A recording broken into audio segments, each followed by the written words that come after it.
Hello and welcome to the third and the Don Football Show. I'm Joe. With me is Cecil, as always, here to recap Week 10 of the NFL season and preview Week 11.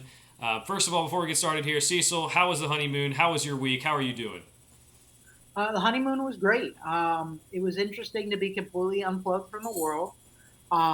Luckily, the cruise ship did show the NFL game, so I am not completely lost, and I was able to get back in time to set most of my fantasy lineup.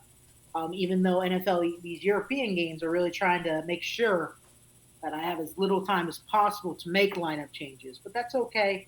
More football every day of the week. I'm back in. I'm back. I'm ready to rock.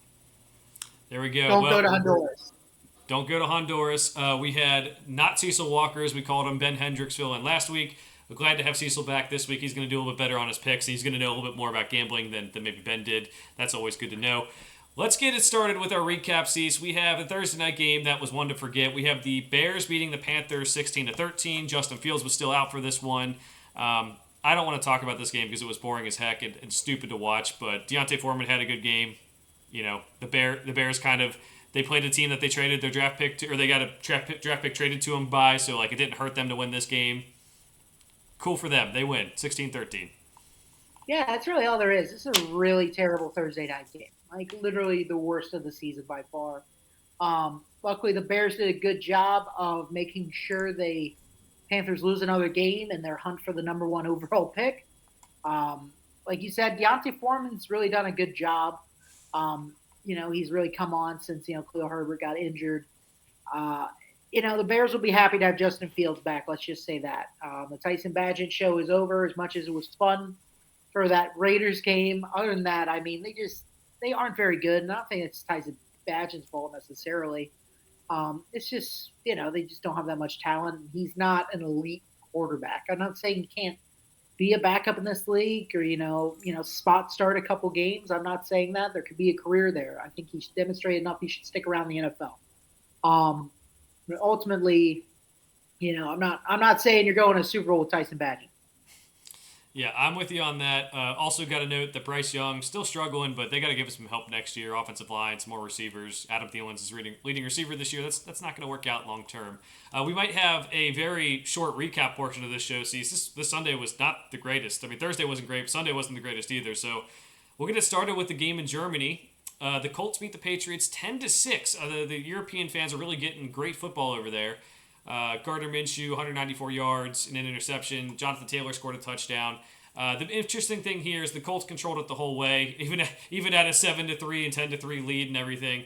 But Mac Jones was pulled, and they didn't pull him in a good situation. They pulled him in the 2 minute drill, and they put Bailey Zappi in for the 2 minute drill. When Bailey Zappi's the backup, he doesn't practice the 2 minute drill. Like you at least put him in there with some time to give him something to do. But what a way to you get benched and you have a long flight home after that. So I feel kind of bad for Mac Jones, but he's not playing well. Just another game that ended up being one that people can forget.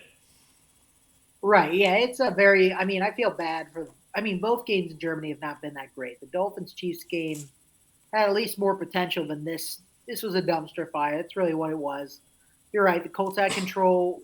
I mean, Mac Jones threw that awful interception. I mean, it was egregiously bad. I mean, it was at first it looked like that it was tipped because it didn't look like one it should have ever been thrown there in the first place, and two, you're like, why did not even get close to the guy he was trying to throw to? So it was just an absolutely awful interception in every way. There really was no reason for him to try to make that throw like that. And I mean, the Patriots, and I think that's what Bill Belichick gets most frustrated about is they're in a position they could still win this game at all times, and then you do something stupid like that where it's just a complete and utter mental and physical mistake that you can't take back. Um, they still haven't said that Mac Jones isn't the starting quarterback. A lot of reports are saying that he's really the locker room, really wants him out of there.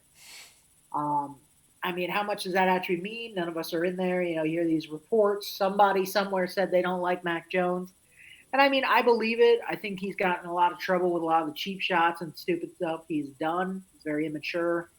And I think I don't think he's handling the pressure of the NFL very well. And I don't think he's really won anybody over in that locker room to buy in. Because, I mean, So one thing about a Patriots locker room, it's usually very veteran driven, and I don't think with that kind of attitude, he's really getting anyone to buy into him. So we'll see if Bill Belichick's going to stay at the Patriots after this year or not. I can't really see right now a way how he stays. I don't know what that's going to look like. That's a firing, retiring. We're mutually parting ways. But this just can't keep going. And I mean, keeping Mac Jones in there gives you no semblance of hope. But yeah, Colts win it. Patriots. Honestly, right now, I think they're probably the worst team in the NFL. Whenever I was going to pick one, because I mean, we saw life out of the Cardinals. You at least have like a silver lining to the Carolina Panthers, Chicago Bears, teams like that, where you're like, they're not good, but at least they have a semblance of a game plan that can win. Mac Jones, the quarterback's the most important position, and Mac Jones not only is not able to handle, executing that position, but he also kind of spites you where you can't win because of the mistakes he makes. Be better to almost not have a quarterback at this point than have Mac Jones as your starter. Yeah, I think the Giants might be in contention for that as well. But you go into the fact that they've on their third quarterback with Tommy DeVito. Patriots probably worse. They're in there with their starting quarterback, and they're still losing this badly. So, according to Dan Orlovsky, Bill Belichick has his next coaching destination lined up. We'll see how reliable that is. It would be probably tampering if he actually did have it lined up, but that's something we'll get to later. Let's get to the 1 p.m. game Sunday, Cease. We're going to start it off with the Texans and Bengals, one we kind of want to forget. This defense really did not play well for the Bengals. They gave up 150 yards to Devin Singletary, a backup running back. They gave up 172 receiving yards to Noah Brown, a no-name receiver who, third, fourth receiver on rosters. And they also had a banged-up offensive line.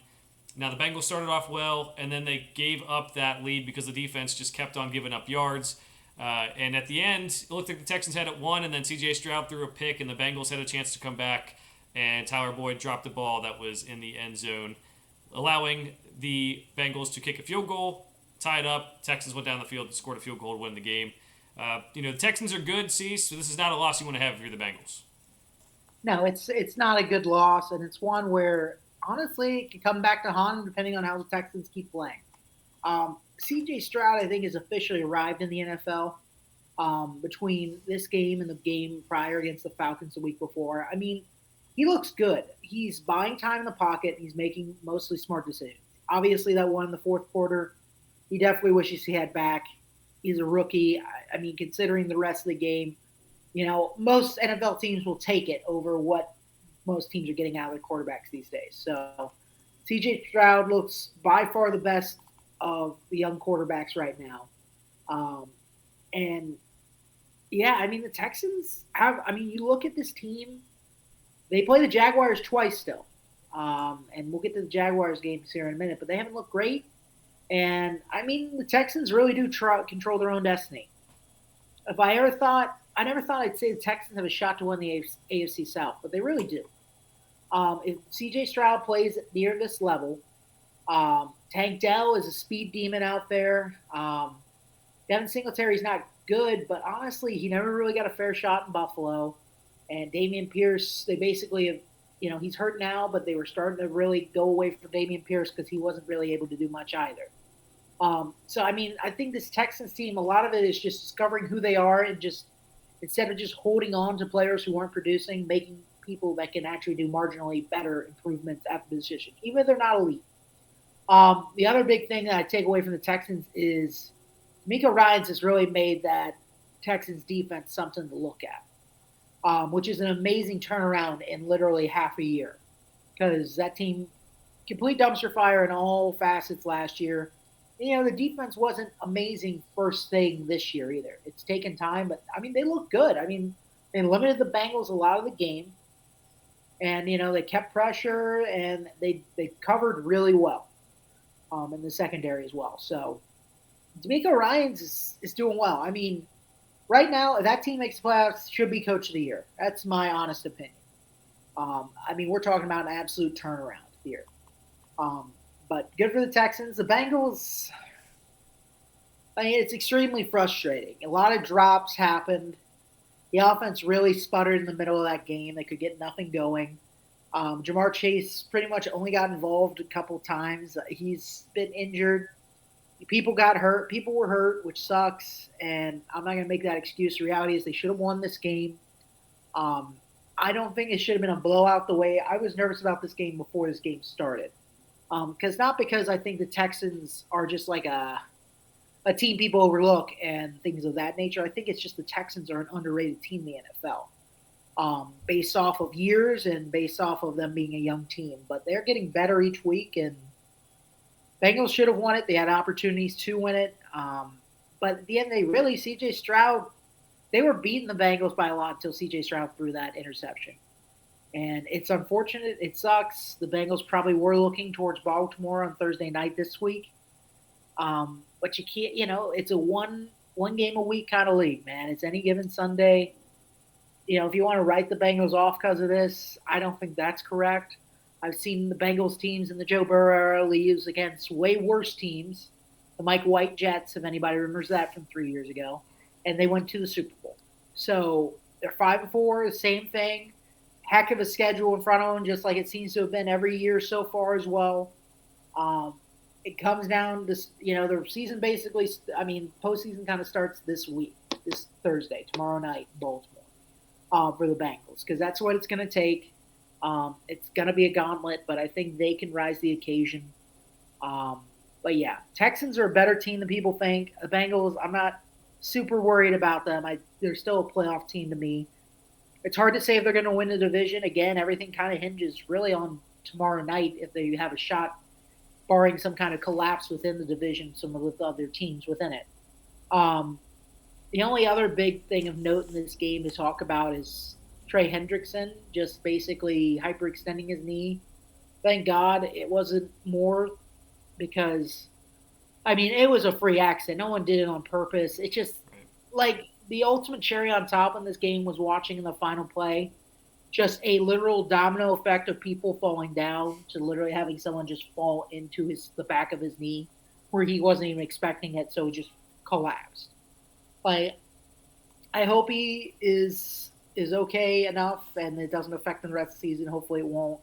I'm glad it wasn't something more serious where it would have just could have really, we're talking about their number one pass rusher, one of the best pass rushers in the league, just being out the rest of the season on something that didn't even happen during the play. That would just be an absolute punch in the face. But honestly, the Bengals dodged that bullet, so I can't be that mad. There's still positive signs within the Bengals. It's just that defense at times is too porous and allows people to gain yards because they care more about not giving up total points. And the reality is, that's all well and good, but it's better to keep people out of your side of the field than to just let them get to the 20 all the time and hope to God you can hold them to a field goal. Because this was a game where, you couldn't just let the Texans keep scoring like they did. And there's too many young, fast guys on that team that are aggressive and hungry that will get into the end zone. Yeah, definitely. I did see a lot of inconsistencies with this young secondary, and even some of the older players like Nick Scott just have to step up, or someone else has to get on the field. There's a lot of missed tackles by the secondary, letting up big plays. As you said, they're bend don't break, but you can't do that all the time if you're gonna have breakdowns like they did in this game. I'm expecting Lou to fix things, to get things figured out for this next couple of games. And Cease, the 4 out of the next 6 games they can win. They got the Ravens, they got the Steelers twice, they got the Jaguars, they got the Vikings. Yes, a lot of everyone's talking, the schedules are like everyone's over 500 that they're playing. But look at it more deeply. Do people really believe in the Vikings? Maybe we're gonna get to them in a second here. Maybe they do. I don't know, but they're not. We called them frauds all last year. This year, they're whatever. The Steelers are the team that has won every game without outgaining anyone this whole year.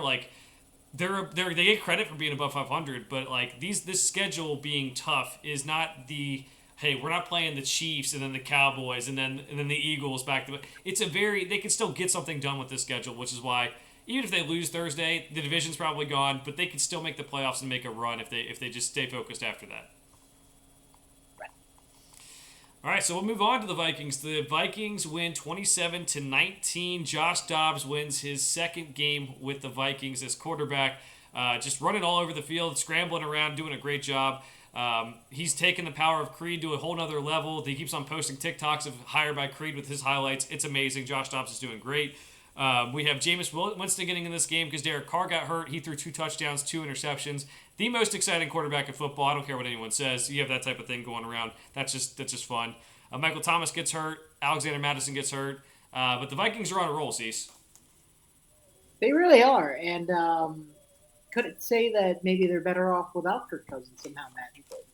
One could say, but Josh Dobbs is a conundrum because I mean we watch every one of these games, and again, it's not Josh Dobbs isn't a great quarterback by any means, but he is out there and he's trying to win games, and he's not making huge mistakes, and he plays fearlessly. I'll give him that. Like he's not the most talented guy out there.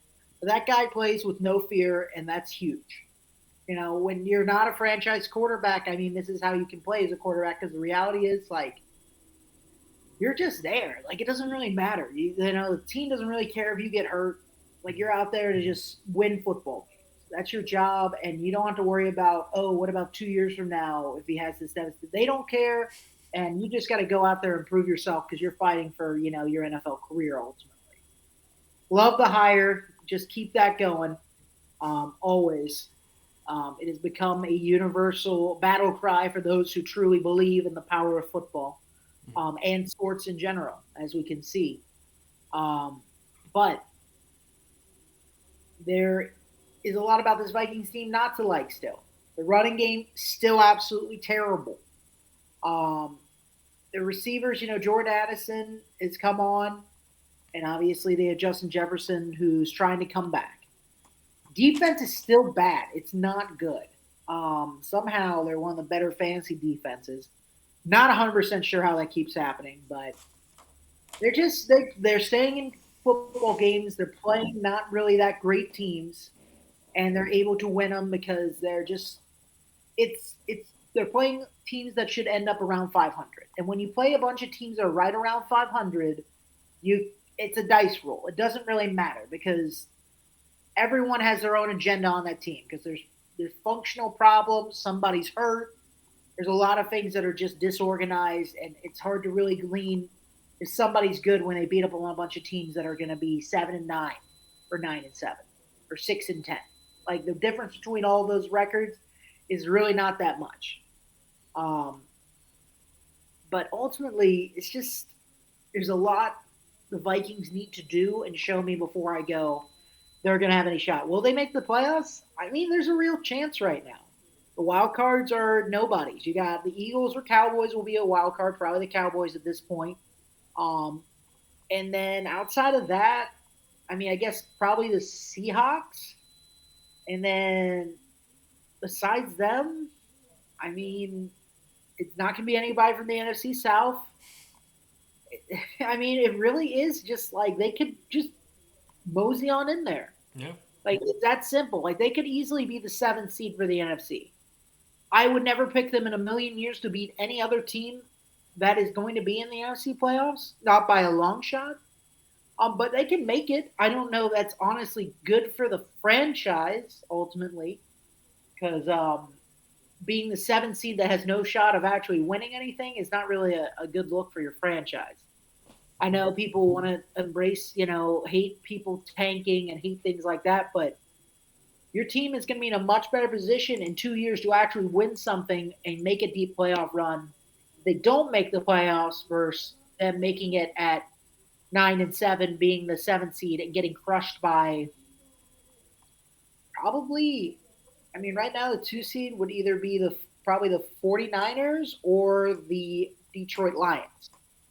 And both those teams are going to beat them by a good margin as of right now, barring some injuries that happen right before the playoffs. So I don't think it's a good move.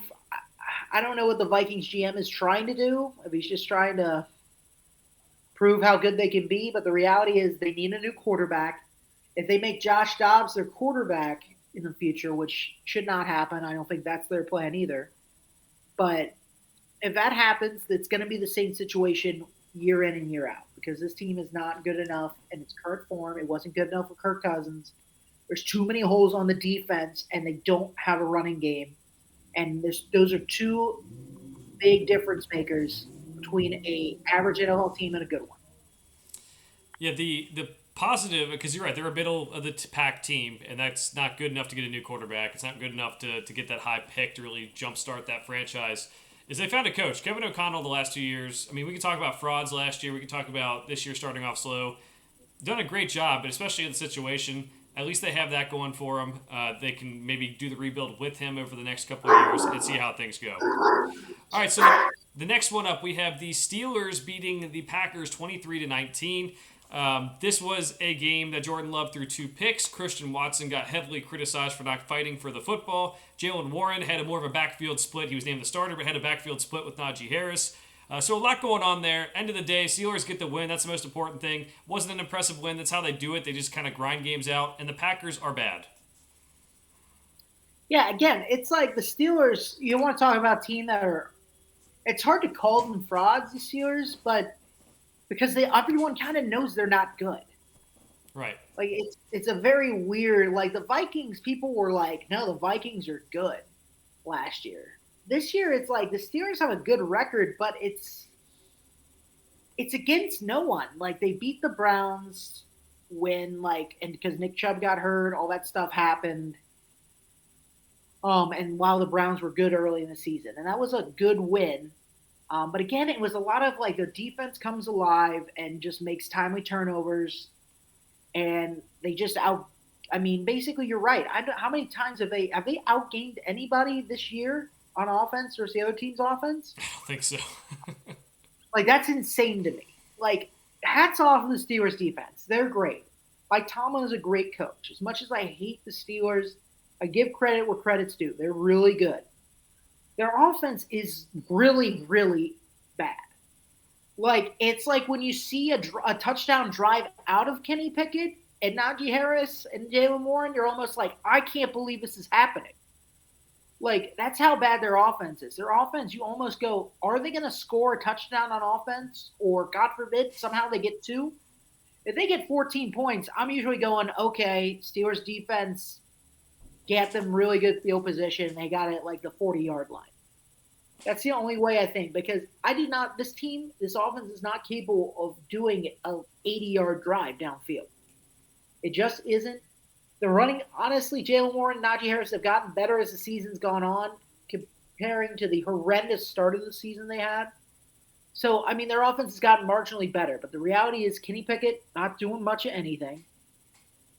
George Pickens is the only one that's really a real talent on the receiving core that I go, that guy could play on a lot of teams and be a great receiver, but they can't get him the ball that often. They just throw checkdowns and they just, throw the ball to the, other receivers that just really aren't going to do anything. Like they don't score touchdowns as an offense, and you're not going to win in the league. Like people are freaked out about like the AFC North's really that good, but the reality is the Browns lost to Deshaun Watson. We'll get to that. The Steelers are not good. I mean, they have these wins, but against no one. They barely played anybody, and they're going to start getting crushed. Like, that's the thing. Like, I'm not that worried. I mean, I'm always worried about the Bengals playing the Steelers. Just because it's a rivalry game, things happen. I'm worried about somebody getting hurt, honest to God, against that defense. But other than that, like, I am in no way ever scared of the Pittsburgh Steelers offense having the ball. Never terrified about it. I go, worst case, they have a good drive and they get a field goal. That's how it feels. It's like a successful NFL drive for that offense is a field goal from like 40 yards out. And honestly, it's working. It's not going to be better. It's not going to get any better until Kenny Pickett steps up as an offensive quarterback. But yeah, their defense is really good. Hats off to them with his record. Packers stink. It's just that simple. Their young receivers aren't doing anything. Jordan Love's not doing anything. They're like terrified of Aaron Jones' hamstring right now. So he's not really getting as much feature back work as he probably should with the talent he is. And their defense is taking another step back. So a lot of things to consider. Again, it's another 2 average teams I don't think either of them are just absolutely awful. Neither of them are a bottom like 5 team, or honestly, the Packers aren't even a bottom 10 team probably. The Steelers are probably on the higher end of the average. Packers are on the lower end, but they're still average teams, and we got an average result. The only thing that keeps the Steelers beating all these teams is their defense. Absolutely, you're right, Cease. I think for Bengals fans too, you're right. Like them being this middle of the pack team doesn't scare me. Doesn't scare me long term. If they have Kenny Pickett at quarterback, I'm not scared. They might lose a game here or there, but like overall, I'm much more scared of what could happen in the division from the other teams rather than the Steelers, who might go 9-8 every year, and that's great because your Mike Tomlin's getting the most out of the talent, but they're never going to get until they find a way to get a new quarterback to help the offensive line. It's not going to change for them. So I'm with you. I'm not really scared of them, but they did get the win. They're 6-3. They deserve credit for winning games, even if it isn't by the prettiest of measures. Next one up, we have the Tennessee Titans at the Tampa Bay Buccaneers. The Buccaneers won this game 20-6. Very boring game to watch, as it was one of the screens we were watching. We had Baker Mayfield throwing 2 touchdowns. Mike Evans had a big day, 143 yards and a touchdown. This comes down to the Titans' offense inability to move the football. A lot of it, I would say, gets put on Derrick Henry, gets put on Will Levis because he's a rookie quarterback. But their offensive line is just not good, and that's all this game took. Is you win the game in the trenches, but you also lose the game in the trenches. Right. I mean, you ultimately do. Like, that's where the games are won and lost. I mean, they couldn't get any push off the ball. Tampa Bay defensive line is still really good. Last year, the last probably 3 years, they've had probably one of the best rushing defenses in the NFL. The Titans' offense is predicated on getting Derrick Henry going. Their defense, it's just overall, it's a really good defense. It still is. It's not elite anymore, but it's still good. And Will Levis got off slow. Derrick Henry was getting hit in the backfield constantly. Mm-hmm. I mean, it's hard to really blame a running back about not being able to do anything when you're getting hit 2 yards behind the line of scrimmage almost every play. When linemen are getting pushed into you as you get the ball, it's hard to blame. Like we don't blame quarterbacks and their offensive line suck, and they're like literally having to throw the ball as soon as they receive it because the offensive line's bad. But offensive lines affect running backs a great deal too, and it's a little bit more nuanced, obviously. But there's not many running backs in NFL history when you're in the backfield that often that are able to gonna have a great game on it. I mean, maybe they break one here or there, which Derrick Henry still can do and is shown, but it's hard to do that every play. That's exhausting. It's a lot of work, and it's just not doable. So, yeah, the Titans are they're a Jekyll and Hyde team. They're an average team in the NFL. Each week, you don't know what you're going to get. I thought maybe Will Levis got off to a hot start. Maybe that'd be a bright spot. But obviously, he's struggled in his starts since that point. It's the same thing. Get Derrick Henry going. Do what you need to do to strengthen the line to give Derrick Henry the time. He's probably losing a little bit of his step at this point in his career, sure, but he's still better than a lot of running backs. And then open that up for Will Levis, your own quarterback, who honestly shows he can distribute the ball and, get it to DeAndre Hopkins, who can make something happen with it. So, not that hard to figure out their offense. They need to figure out a way to actually execute that if they want to actually win games. Is it going to matter? No, because they're not making the playoffs anyway. It's going to be too hard in the AFC. So, you just got to get Will Levis going, and hopefully that's the answer for your franchise. Yeah, last note on this game. I think the Buccaneers have to be happy about paying Baker Mayfield 1 year, $4 million. There's people paying backups that amount, and he's in there starting and winning games. They're not the greatest team. They may not make the playoffs, but just worth noting that when the quarterback market, the Giants paid Daniel Jones $40 million, well, Baker Mayfield's getting paid $4 million. So, interesting little note there. Next game up, we have the San Francisco 49ers at the Jacksonville Jaguars. 49ers proved they're a different team after this bye. They needed to get healthy. They just needed a reset. They ended up getting that. They win this 34-3. We have Chase Young and Nick Bosa rushing the passer together. Again, both Ohio State products and familiar with each other. Trevor Lawrence has been struggling all year. He needs to get it together. And Cease, more importantly to people in fantasy and gambling worlds, Christian McCaffrey, first game in a long, long time without a touchdown. They tried to keep him in the game even longer than they should have to get him the touchdown, but he couldn't get it done. So his streak is over. He does not have the NFL record. Yeah, that's unfortunate, but I mean, hell of a streak, let's be honest. That's awesome. I mean, good for him, good for the 49ers. that's a great thing. But I mean, the 49ers looked amazing. They looked really good. They looked like the team that we saw earlier in the season where we went, this team is a Super Bowl contender. I know a lot of people freaked out over the 3-game losing streak. I didn't ever freak out. It would worry me a little bit that maybe there's some things. I think there are some problems. I think this team's not very good at, if they're bought down by more than like a possession, they're in a tough spot. I mean, your run first team, you're always going to be in a tough spot like that. But I believe Debo Samuel being back and healthy, getting Trent Williams back, adding Chase Young is, I think, going to be huge for that pass rush because they just weren't getting enough pressure. But I wouldn't be worried about the 49ers. I think, they're going to be right in the thick of it. They'll probably make it to the NFC Championship, a game just depending on matchups. Mm-hmm. But they're a team that can win a Super Bowl. It's not going to be easy for them to do it. But they have a shot. They have just as much of a shot now as I think they did when Jimmy Garoppolo was there in that year. They did make the Super Bowl. So the defense is really good. I think the running backs, I mean, Christian McCaffrey is better than the running backs they had then. Um, that's not hard to say. And I think Debo Samuels and Brandon Ayuk are really coming their own. George Kittle's still great. And I think Brock Purdy can do just as well as Jimmy Garoppolo did that year. So, that's going to depend on what happens in the couple games here in the future. They're going to win the NFC West. It's just really going to come down to, and honest to God, might come down to if the Cowboys can somehow win the division and then somehow the 49ers and Eagles have to play each other. That might be one way they don't make it. But again, they match up really well against the Cowboys. So basically at this point, it's hard to think of the other NFC teams are going to be able to beat them most of the time besides the Eagles so far. No one else has really shown the ability or has the track record to make me think that they're going to be the favorited team against this team.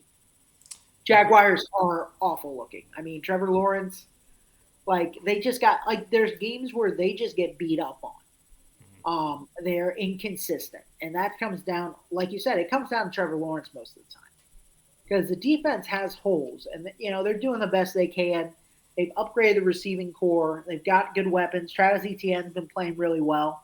But a lot of it just comes down to Trevor Lawrence can't push the ball downfield very well at times. He makes really bad mistakes, and he has to use his legs a lot to bail them out of problems and get first downs. They're not really moving the ball through the air very much. It's a lot of Travis Etienne, and then it's a lot of Trevor Lawrence just running for first downs. You're right. It pretty much is. I mean, Etienne's been a bright spot, but Lawrence really needs to step up. For the 49ers, I mentioned last week's show when you weren't here, Cease, that they are 3-6 when Trent Williams doesn't play. So if you're looking for a time where they may struggle, look for if he's playing. If he's healthy through the playoffs, they are a team that can win the whole thing. But that could be a factor later on in the season. Next game up, we have the Cleveland Browns and Baltimore Ravens. The Browns win at 33-31. They had a great comeback. Ravens went up early. You thought the game was over, 17-3 at the end of the first quarter. Deshaun Watson breaks his shoulder and ends up playing flawless football down the stretch to get the Browns to come back. He completed all the passes, I believe, in the fourth quarter, and they win the game. It was the best Deshaun Watson's looked all year. Find out now they win the game. They're 6-3. It's great. They're in competition for the division, and now Deshaun Watson is out for a year with a broken shoulder.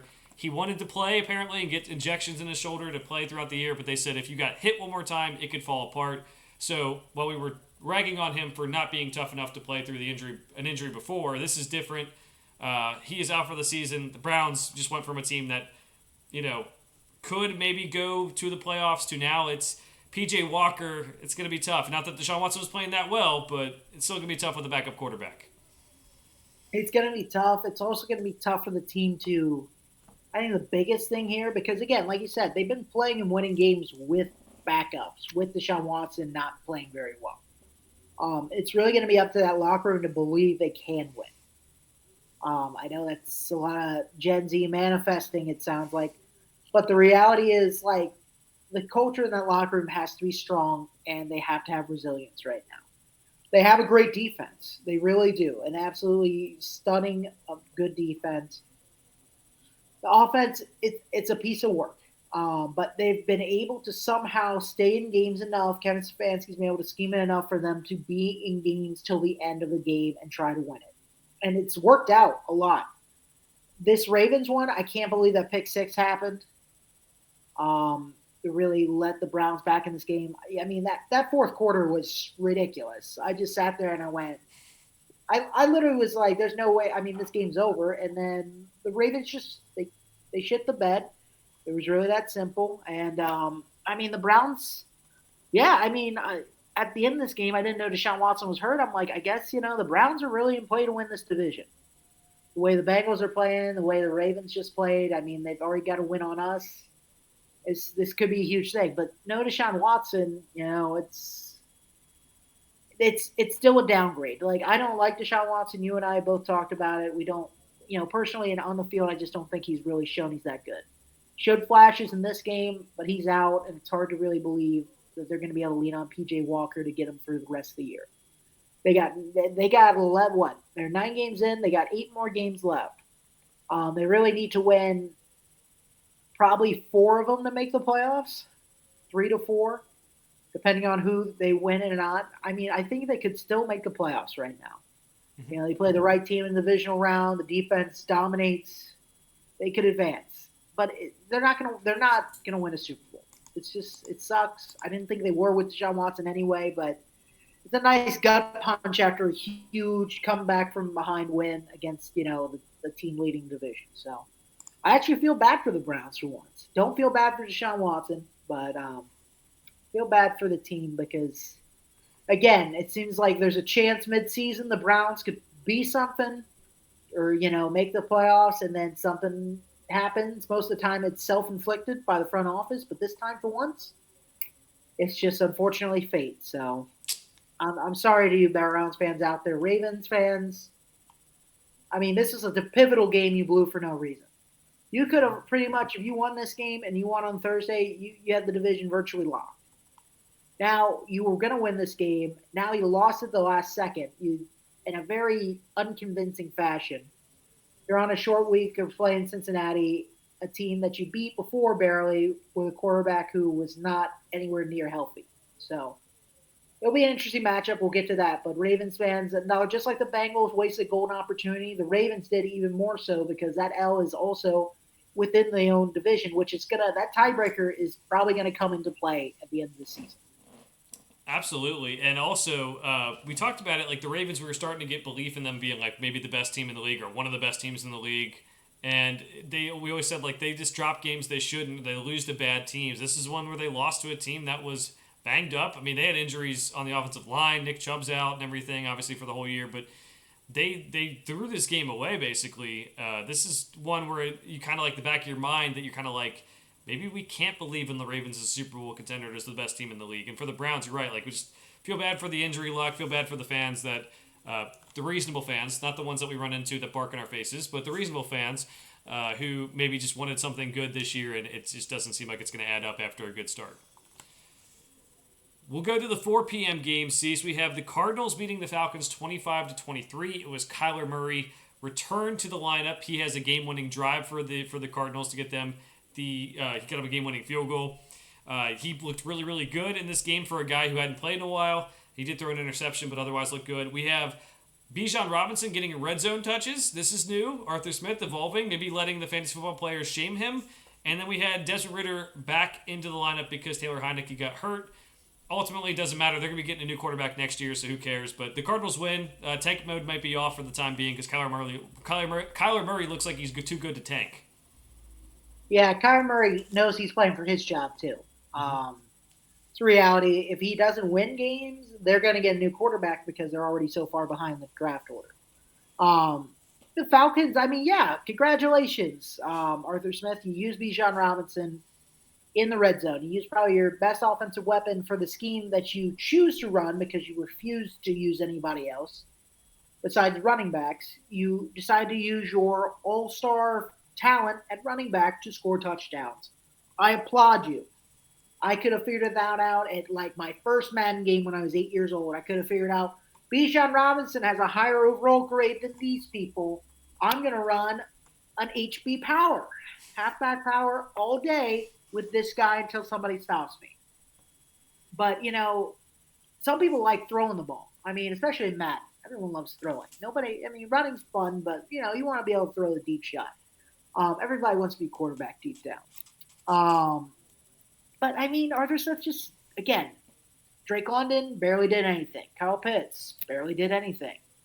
Um, and it's just stupid. It's frustrating. It's dumb. Like Bijan Robinson should enhance the offense and be able to you use him, you make him power, you make people have to answer to tackling this guy, and then you throw it over their heads with your elite passing threats you have.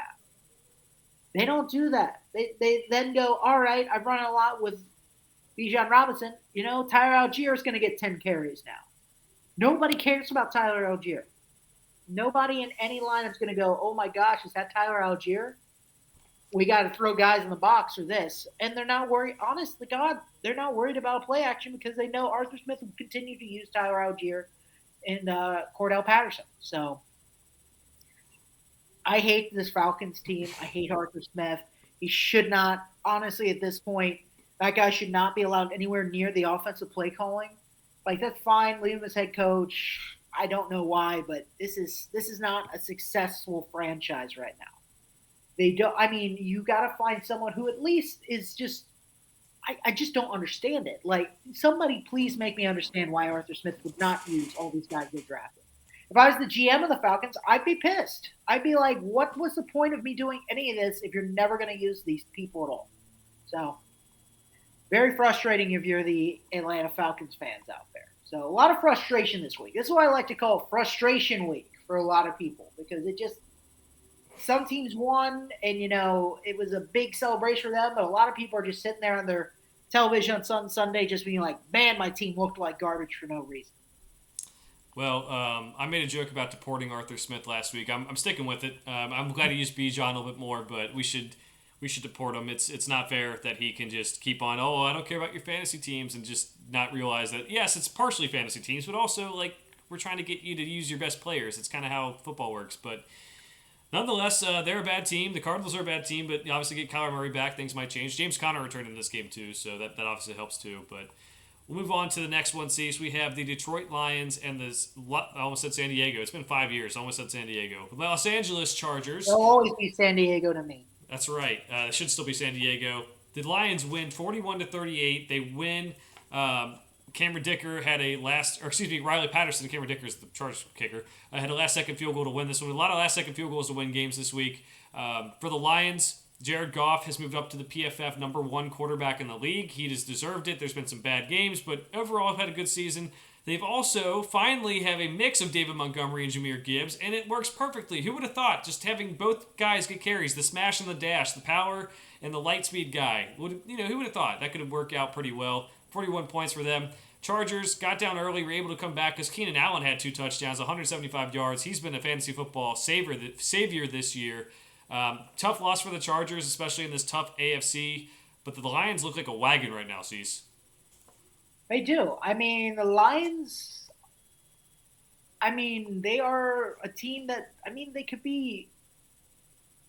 It's hard to say in the NFC because it's hard to really say that the Lions are better than the 3 we went into the season with, right? We all pretty much said, Eagles, 49ers, Cowboys are the 3 best teams. The Lions, it's hard to really say they're going to beat those teams, but there's a reality where if Jared Goff does maintain his composure in these games, they could win. The biggest knock on this guy is ultimately when things don't go well, there's a broken play, he folds into nothingness and falls onto the ground in like the field position and just gives up. It's something that in the playoffs you're not gonna be able to do as often, right? You see all the greatest quarterbacks out there, they create. They make things happen. Jared Goff, unfortunately, is not a creator. That doesn't make him bad, but it doesn't make him elite. I think the Lions can win with him. They're the one team where I'd say I don't favorite them in the playoffs past the divisional round, but I can see the realm where if things bounce their way, they will win. But I also see in the divisional round worries me if they play, just the Seahawks or somebody, because we saw it in the game early this year. There are some things where there's some bad breaks in the game, the Lions can get upset as well. So they're a very high variance team for a team that has the talent to be a very elite team. It's much better than every other team in the NFC North. There's a route to the Super Bowl for them. We saw it in the offseason. We saw it that they have that potential to really take that leap. I put money on it after our great friends at Simu won their conference championship last year. Bengals Lions, it's coming to a theater near you, baby. A year out. But there's a shot, and I love where this Lions team is. I don't think it's a. I think there are now four good teams in the NFC because I think the Lions are the most vulnerable. Honest to God, could they beat the Cowboys? I think so. It's just there's four teams. I think things could bounce right for a lot of them, and some of them just don't play well against each other. Um, I think any of those teams will emerge from the Super Bowl. Like I will say, it will be one of those. It's going to be one of those four teams that is in the AFC in the Super Bowl. One of those four. It will be no one else. Honest to God. So I think they deserve to be ranked with the other three. I think they definitely get a seat at the table, and it'll be interesting to see because it really does go down to Jared Goff just really making something happen at times where things are less than ideal. And it's just going to come down to that defense continuing to just step up and be aggressive and make plays because that's the other thing that's really came on this year so far. Yeah, definitely. Lions, I think you're right. They've even exceeded expectations from the start. A team that's been fun to root for this year. It's a team that's kind of different, but also winning in different ways. Like we said, like Montgomery and Gibbs working together this week. They've also have been able to air it out at different points, and their defense has, had some injuries, but they've been able to stick with it. So good for them to get the win. And the Chargers will have to try to rebound, like I said, in this AFC that's getting tougher and tougher as the weeks go on. Next game up, we have the Seattle Seahawks beating the Washington Commanders 29-26. Jason Myers hit a walk-off field goal. Geno Smith made some big throws in this game to kind of keep him with it. Brian Robinson had a huge game for the Commanders. Sam Howell is proving that he can be the guy for the Commanders. He had over 300 yards again. Overall, the Commanders played well for a team that has traded away most of their assets at this point. And the Seahawks, I mean, they needed to get the win at home to stay at 6-3 to stay tied for that NFC West. They got the job done. Yeah, the Seahawks are they are like the default sixth best team in the NFC. Basically just because they really just are. Like they're just the only team that I have any confidence in besides the division winners and the Cowboys. Like it's like I think they can win a lot of matchups. I think they have it ultimately. I expect them to win more games than they lose. Most matchups, I'm going to pick them to probably win in a tight one, but they'll get the job done. I think they have a really good running back in Kenneth Walker. I think Zach Carpenter is a good change of pace back for them. I think Geno Smith continues to do a good job, not great. I think it's a lesser version of what we've kind of seen from Jared Goff so far in the last 2 years. They have really good receivers and speed on the outside. And the defense is not great, but they are okay. They're okay enough to not just give points away over and over. So, again, they are I just don't see a world where they don't make the playoffs. It's just kind of like a done deal, basically, in the NFC. It feels like it's like there are 6 teams, the 7th team won't. It's like a moot point because they will never go anywhere. It could be the Vikings, somebody else. There's still a good amount of games left. But the Seahawks, they win another close one. The Commanders are a team that it's interesting. They keep winning despite. I don't know if they were trying to tank. They're a team that is a conundrum to everyone because they have talent on paper. You went in the season, you went. There's a lot of talent on this team, and Sam Howell has really stepped up. And I think he can be the answer for the Commanders long term. Is that a great answer? Probably not, but it is a right answer. It's not the best answer, but it's still an answer. That's really the only way to put it. I love what Brian Robinson's doing with this team right now. You got Scary Terry still. I'd love to see Logan Thomas get more involved at times. But they got the pieces of a decent team. It's hard to really pinpoint what's necessarily wrong. Because if you don't want to go upgrade the quarterback, it's hard to really say what needs to be directly, what's the one thing on earth they need to upgrade. I mean, their secondary, they did Emmanuel Forbes this year. They had a good defensive line. They just got rid of all those guys. I mean, maybe a more dominant receiver. It's just they try to address things over time. It's just their guys have all been very, average, decent NFL players, but no one's really risen to that like elite. Like this is a great one of the best at his position. I'm with you. I think pass rusher will be something they draft, maybe sign someone. But you're right. They have, Terry McLaurin is a really good wide receiver. They don't always fully utilize him, so they'll need to figure something out. It's a kind of bad timing that they have a solid team, but it's at a time where the Eagles are so good and the Cowboys are so good. But yeah, I think Sam Howell is the answer. The answer moving forward. Not the best answer, but since they're winning games, like they're not going to draft a quarterback either. So it's going to be tough to replace him this offseason. We'll see what they do coming up here. So next game up sees Cowboys beat the Giants 49-17.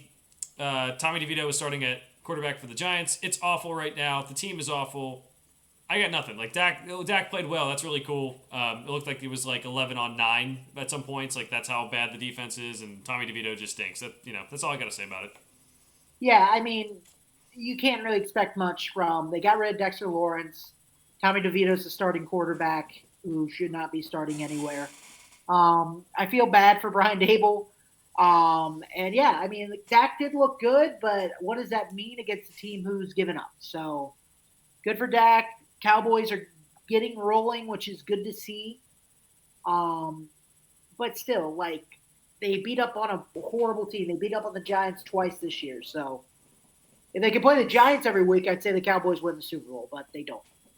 Yeah, it's just about proving it to us over the course of the rest of the season. Right now, you're in a good spot, but just go beat some good teams, finish the season strong. That'd be what we want from the Cowboys before we can really buy into what they're doing. Sunday Night Football, Cease, we had the Jets at the Raiders. The Raiders win at 16-12. Antonio Pierce has 2 wins as interim coach, really showing that maybe the problem was Josh McDaniels. Aiden O'Connell's been starting quarterback for them too, and they're able to win. They're featuring Josh Jacobs and Devontae Adams. That's something he said, like the 90s Cowboys. They had Emmitt Smith and Michael Irvin. We have Josh Jacobs and Devontae Adams, and even though they're not those guys per se, it's still a star power to go after. And really what held this game back for the Jets is still the quarterback play. They're still saying Zach Wilson's the guy. They're going to let him finish out the season or whatever until Aaron Rodgers comes back. Aaron Rodgers is targeting a December return date. Don't know how that's possible. So you're basically running with Zach Wilson, and I mean, we've talked about it a million times. He's just not it. Just not going to be it, Cease. He isn't. I feel bad for the kid. I just like he just is. The talent isn't there. It's not. The worst part is it's not getting better week to week. Like you'd think, like he gets this many snaps over time, maybe he would get finally better.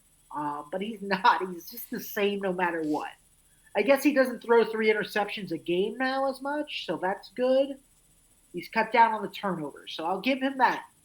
But by cutting down the turnovers, also he now also throws for 175 yards a game, and that's really it. He throws a bunch of check downs, and most of those yards are literally from the backfield. Brees Hall runs for 30 yards or something. So he's not it. I feel bad for him because it's not like he's just, again, he's kind of just there. Or Mac, like at this point, I never thought I'd say this, but right now, from what I'm seeing between the two of them, I mean, I'd rather have Zach Wilson continue to plug and play for the Jets than have Mac Jones in there. Yeah. Because Mac Jones is actively losing people games. Zach Wilson is not actively losing the Jets games, and that's something to talk about. You're not actively losing. You're not winning. You're literally there. You might as well be a robot handoff like robot. That's kind of what he is. That's okay. He's gonna make his money. But this Aaron Rodgers stuff makes it. I just sit there and I'm like, what world are we living in, man? Like Cam Akers came back from a torn Achilles to make it back in time for the Super Bowl. I think he tore it in training camp that year, so that was still like 5 months. He was also like 24 years old. Aaron Rodgers is 40 almost, and literally he's trying to come back in like 2 months, 3 months time. It's like doesn't even seem that's not even possible. This is literally not possible. Honest to God, I just want to like put your money where your mouth is. I want to see it just because I'd love to watch this happen. I hope nothing like long term happens to the man. But Jesus, like him just going out like, yeah, I think December I make it back. Like December like 16th. Like I think I'll be there. I mean, it'd be one hell of an NFL story to see a guy if the Jets can keep this team just level. Basically, Zach Wilson is just steering the ship. There is no captain. He's just making sure they don't hit rocks in the open ocean. He's just got to get them to the point where Aaron Rodgers can get back on the boat, and he's doing that. And I can't wait to see the outrageous shipwreck it becomes if Aaron Rodgers tries to step into a game after 3 months after tearing an Achilles. You can't walk for like 2 months after you tear your Achilles. He's So doing it, man. He's doing it. it's insane. There's just it's alternative facts. I mean, if anybody can do it, it's that crazy man. He'll get on a bunch of ayahuasca and he won't be able to feel his legs anyway. True. I mean, I'm excited to see it play out. Interested to see it play out. I don't want anyone to get hurt. I don't want him to come back and get hurt. But behind this offensive line, too, it doesn't seem like it's going to go well for Aaron Rodgers. I think if they're putting all their eggs in this basket, which it seems like they are, they're unwilling to give up a late round pick for Josh Dobbs or someone. Yeah, I mean, I don't know. It's crazy to me, too, Cease. I don't think he's coming back. If he keeps on listening to dolphin noises when they're mating and whatever, good, more power. If that helps you heal, that's great. I don't care. Aaron Rodgers, we've seen too much of him the last couple of years. Monday Night Football, Cease, we had the Broncos upsetting the Bills 24-22. Now, a couple weeks ago, you mentioned that they're frauds. Last week, Ben and I had just talked like they're not even frauds anymore. They're just a bad football team. So they lose this game. They had 12 men on the field when the Broncos were trying to attempt a late field goal, and allowed them to take another chance at it to win the game. That's really what did them in. Josh Allen's turning the ball over too much. They've now fired offensive coordinator Ken Dorsey, who, if you look at the stats, is actually a good offensive coordinator. They're doing everything right. They're just turning the ball over too much, which mostly falls on Josh Allen. So I think he's mostly a scapegoat here for a larger problem, which is going to be a probably big coaching change this offseason if the Bills don't find a way to turn it around and fast. Yeah, he's definitely, unfortunately, the sacrificial lamb for Josh Allen's ails and woes. The guy, I mean, let's be honest, it's a Josh Allen problem. Brian Dale, I don't know, he is a wizard, okay? Like, he gets fired from New York. I will give him any offensive coordinator job in the NFL at any time.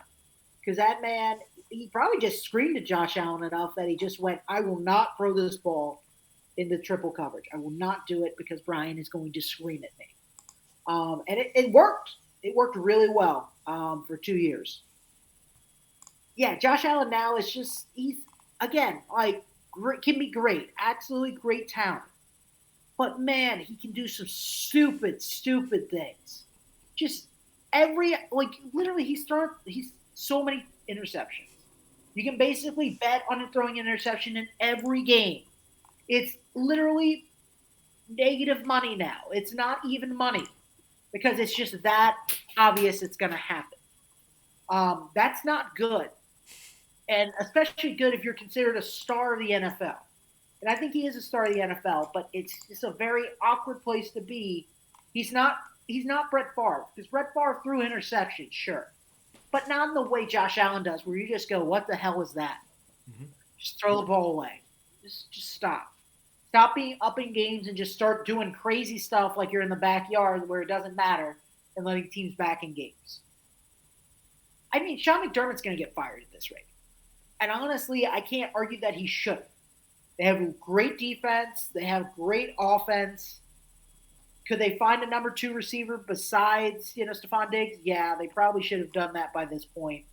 But they did get Dalton Kincaid, who has been really good recently. But yeah, it's a shit show. It really is.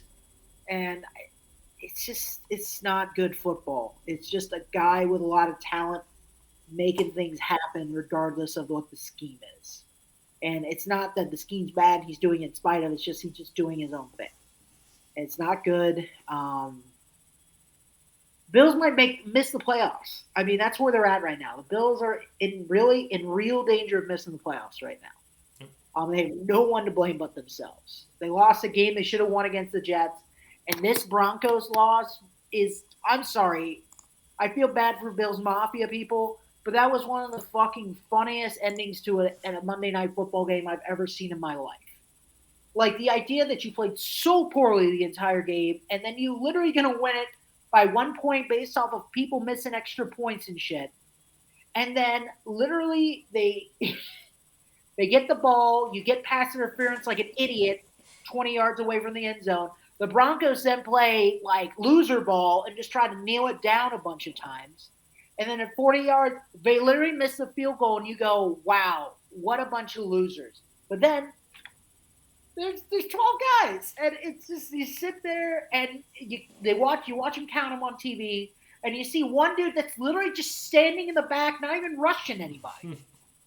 Like he literally stood there. I'm like, this guy did not even affect. Like it would have been one thing, maybe like, oh, all 12 of them were there, and like everybody's trying to block the ball. That wasn't even the play. One guy literally didn't even do anything.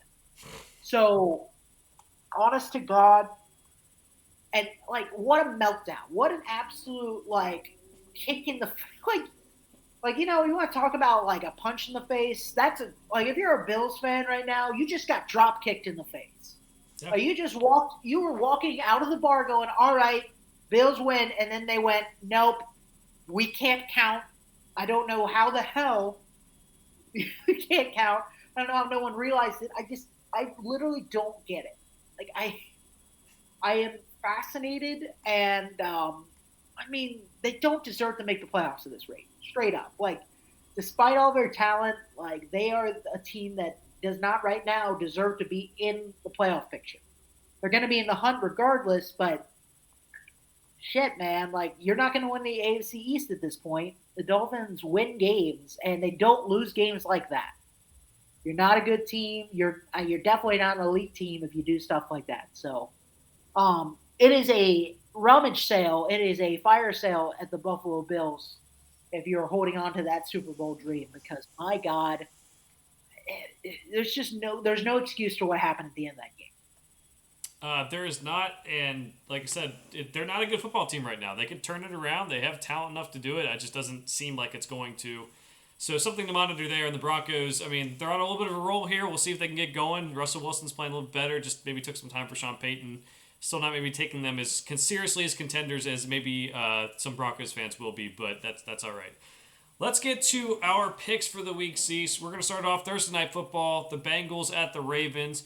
Ravens favored by 3.5. Now, T. Higgins is out for this game still with the hamstring injury, but Trey Hendrickson is playing after he had that scare late in the Texans game.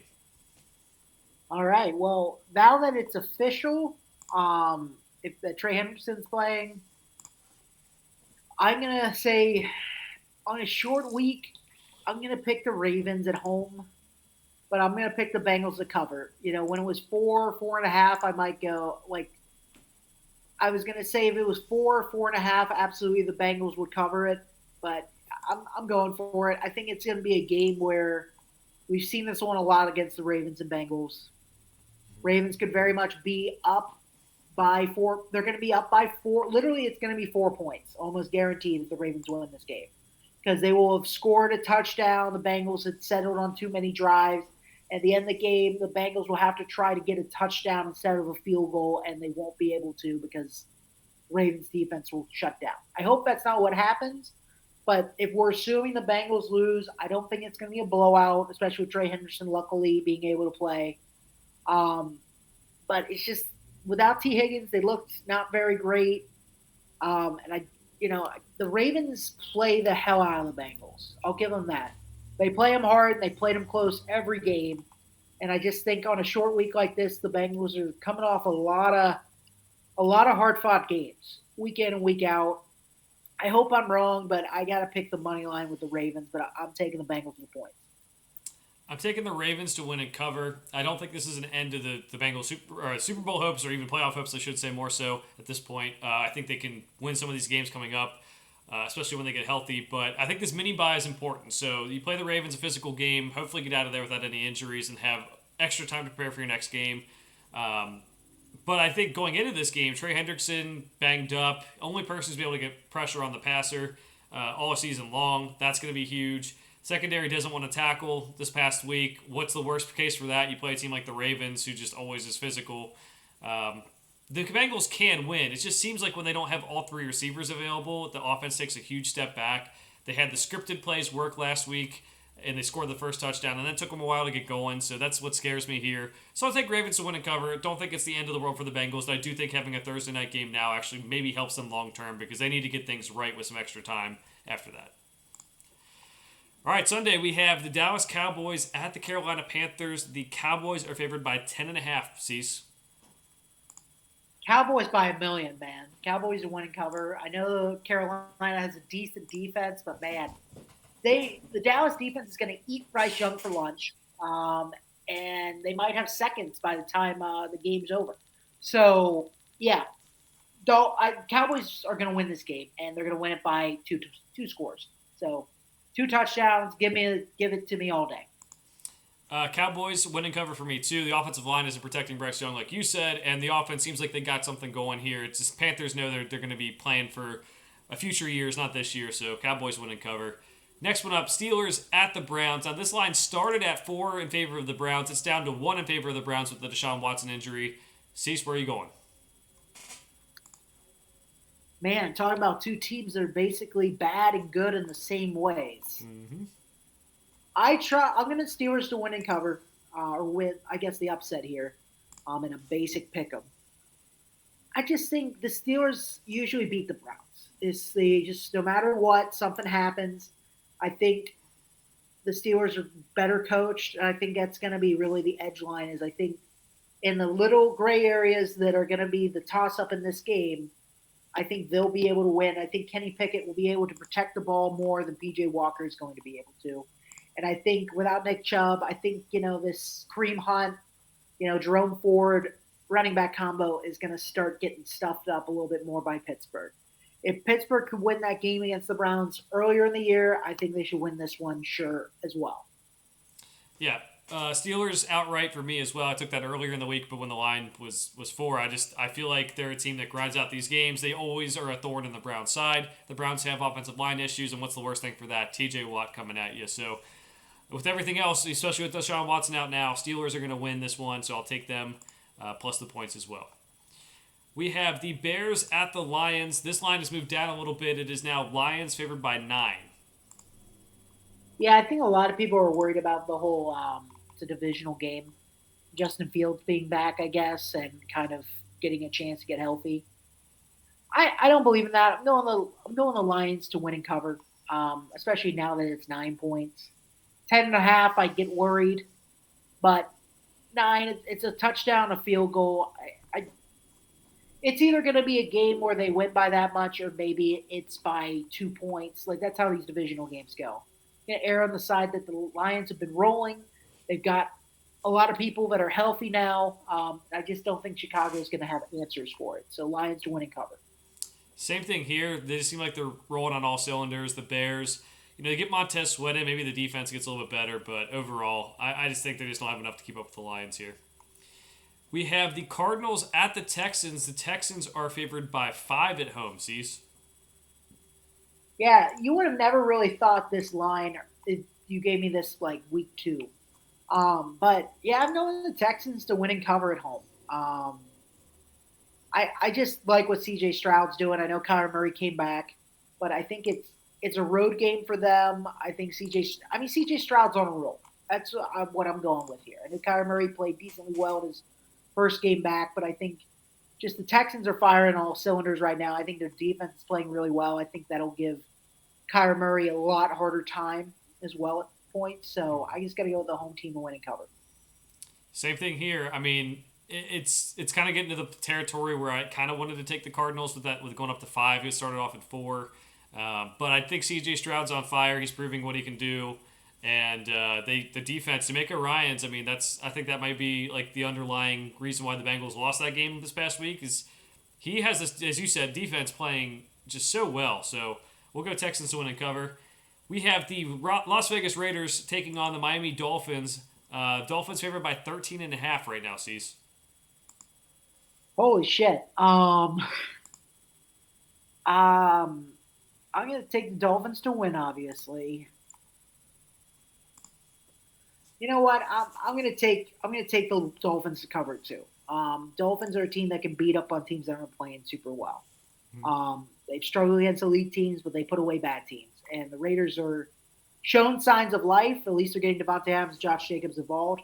But I think Devin A-Chain might be coming back as well, which would be a huge boost to them because Monster's been a little hurt as well. They'll have Jeff Wilson, so they'll have three really good running backs. They love running the ball. The Raiders are not good at stopping that run, and I think they have an explosive offense. They can score a lot of points, and they're up late in the game. I think Adel Collins going to have to try to force some stuff, and I think they just will keep capitalizing. And Mike McDaniels will keep trying to score, and that's a huge part for this line as well. Some teams, really don't try to score and start playing conservatively. That's not Mike McDaniel's style. They're so aggressive. I don't know if it's necessarily running up the score. I just think they're really good, and they just try to keep playing their game. And the other team just gives up and they break explosive plays because that's who they are. Yeah, Raiders, I think, are going to. I mean, they played the Giants and Jets in Antonio Pierce's first two games. It's good they got the win. That's cool. They can still beat some decent teams, I think. But the Dolphins, coming off a bye with Mike McDaniels, that's not a decent team. That's a juggernaut. I think they win by 2 touchdowns at least, and they get everything back on track with Tua and Tyreek Hill. We have the New York Giants at the Washington Commanders. It is a divisional game, but the Commanders are favored by 8.5. Give me the Commanders to win. Tommy DeVito still playing. Yep. Give me the Commanders by 8.5. Like, it's a weird line. I don't love it. But I really just don't see the Giants doing anything. So they show zero signs of life. Yeah, they're gonna get crushed. It's hard to really say that the Commanders are going to be a team that crushes anybody, but it's a chance in this one. Yeah, I'm going Commanders too. I even took them, to cover 10-point spread earlier, just because Tommy DeVito is just not the answer. I feel bad for the guy. He seems, like a good kid and everything, but just thrown into a bad situation with a bad team, and they want to tank and get one of these quarterbacks, so they're going to probably do that soon. We have the Los Angeles Chargers traveling to take on the Green Bay Packers. The Chargers are favored by 3 on the road. It's sad that the Chargers are only favored by that much, but they really just don't win a lot of games. It's something I didn't get to touch on as much because I went on my Lions rant, but yeah, I'm going to pick the Chargers to win and cover. I think they should be favored by more. They are an interesting case of a team with a lot of talent that just don't win football games. It's been Justin Herbert's whole career there, which is sad. But yeah, they should win this one. The Packers aren't good. They just aren't. It's Lambeau. That doesn't matter to me. It's not that cold out yet. I don't see any crazy weather that I know of as of making this pick. So Chargers are a much better team. They got Eckler. They got Keenan Allen. They've got Justin Herbert. I think they'll be able to score and win by a touchdown. Yeah, I think they're going to win and cover too. I think the Green Bay is going to kind of start seeing the writing on the wall that they're not the greatest team, even when they have guys coming back. So Chargers, I can see them charging this one, but overall, I think the talent on the roster wins out. They win and cover. We have the Titans at the Jaguars. Cease, this is a divisional game as well, but the Jaguars are favored by 7. I'm going to go Jaguars to win, but I'm going to go Titans to cover. I just think, the Titans have had a bad game or two in a row, and the Jaguars are not playing well either. I think they play it close enough. Now, is it going to be – I don't think the Titans are really going to be winning this game, but I think it's just going to be a game that's slightly out of reach.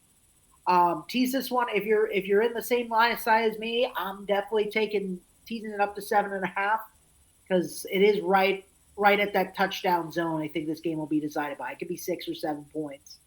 I just, it's a no bet for me at 7 points, but if it goes up a half point, I'm in. I'm bought in Vegas. So give me the Titans to cover, but Jack should win.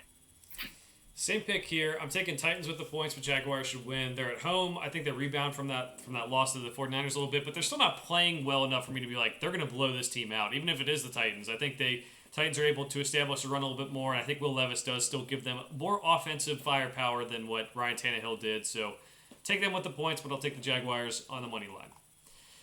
All right, Sunday evening games. We have the Tampa Bay Buccaneers at the San Francisco 49ers. The 49ers are favored by 11.5. Yeah, the way they're playing, how they played last week, and Baker Mayfield's a little banged up. He's not going to miss practice or anything. But I just think the 49ers are going to start rolling a little bit here. And I think they're going to put away Tampa Bay decently easy. It's low high, but I think they're getting their groove, and I think they should be able to win and win it by a good amount. Yeah, a couple high spreads, but for good reason. I think, the Buccaneers are a solid team, but the 49ers, now that they have people healthy, I think is just totally different. So I think they do win and cover, especially being at home. They just had the bye week. They're still fresh. I feel like they'll be good. New York Jets at the Buffalo Bills. Bills favored by 7.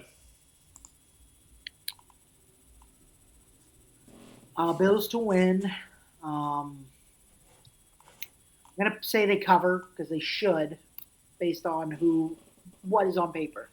I never thought this is a no bet spread for me right now. It's too high. It's not high enough for the Jets, and it's not low enough for the Bills. It's just he just really again Vegas did a good job. I'll give them that. They did a great job.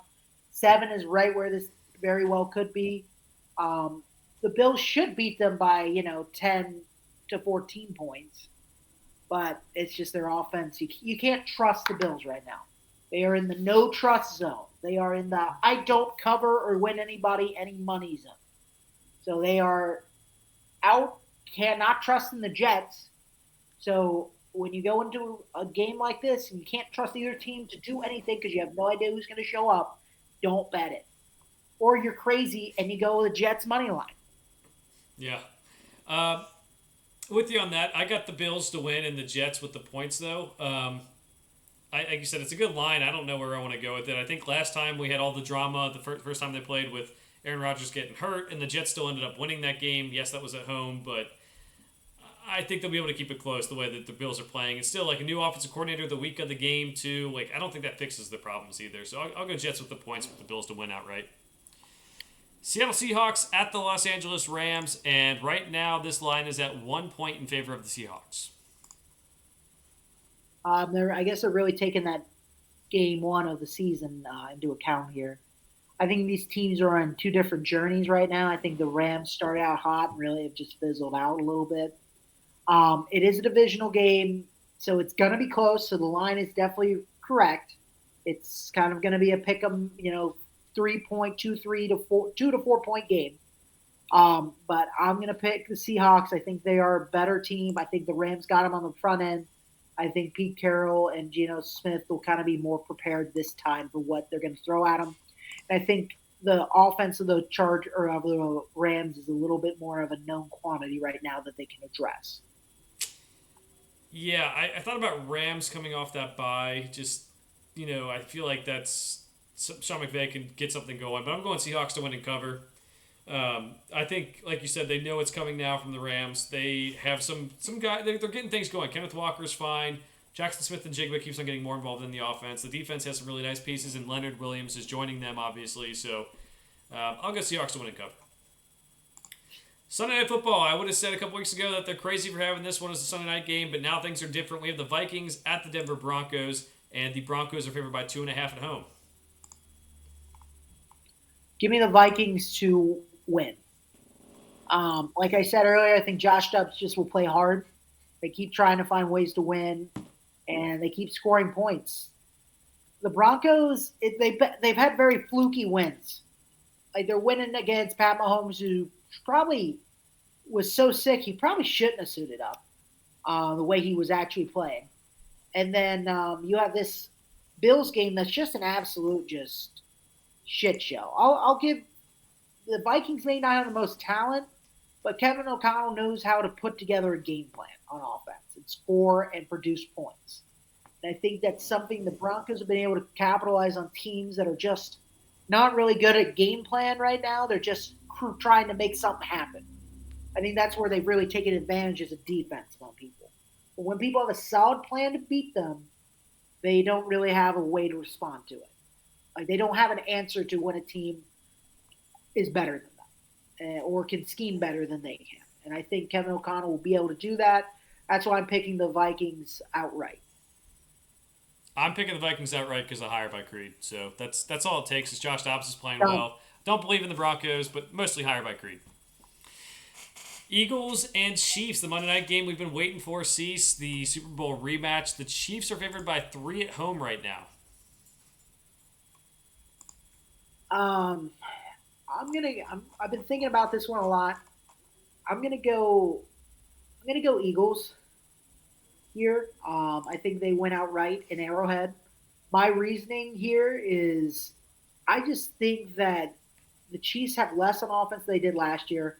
I know their defense has stepped up, but I think AJ Brown's been on fire. I think it's just trends on the Eagles team that have been really good for them.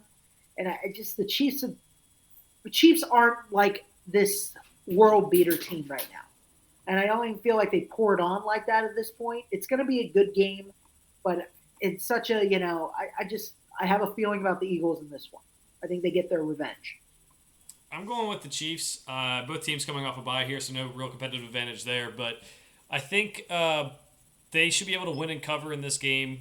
The Eagles have won games, but they've looked ugly doing it. Like they've turned the ball over. I don't know if I trust them to just fix all those turnover issues already, just right away.